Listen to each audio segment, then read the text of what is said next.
I have been on the record of saying that, we had David Perron 2 years ago for the first run that we had. They were making the run for the final playoff spot. You bring in Patrick Kane, and then all of a sudden, hey, we're in it, then we're out of it, then we're back in it, and it came down to literally the last game of the year in Montreal. You're down by one, 7 seconds left, and David Perron was the guy who scored the tying goal to propel them to overtime, and then they ended up eventually winning the game. But it was because I believe Philly beat New York or something like that that disallowed the Red Wings from making the playoffs on a technicality.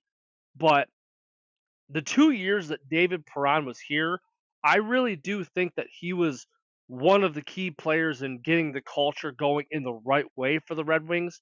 He's a Stanley Cup champion. He's a constant professional. I think he was able to help the young guys like Raymond and Sider at the time and help them elevate their game and gain confidence and just being a voice in the locker room that helped the Red Wings steady the ship, really. And I think you could see they didn't re-sign him last year. He ended up going to Ottawa on a 2-year deal before he got traded back to us. But I think you could see last year that there were some issues going on, and I think not having that presence in the locker room just kind of steady the ship. I think they missed David Perron last year. I really do. And his toughness, his tenacity, he's got that dog in him when he's on the ice.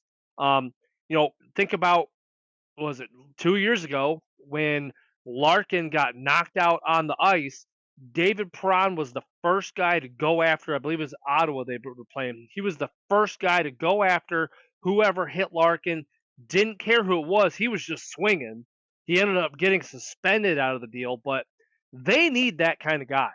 It happened the other night. Larkin got hit from behind. The refs didn't call it, but nobody took a swing on whoever hit Larkin.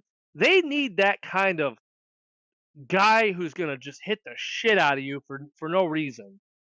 And he's going to do the dirty work. He's going to go in the corner and get those pucks out of there and get it to the guys like Raymond Larkin. He's going to make stuff happen. I think a good line for him would be if you put Casper, Van Riemsdyk, and Perron on the same line, that has potential to do some damage because those three guys together will probably piss a lot of people off.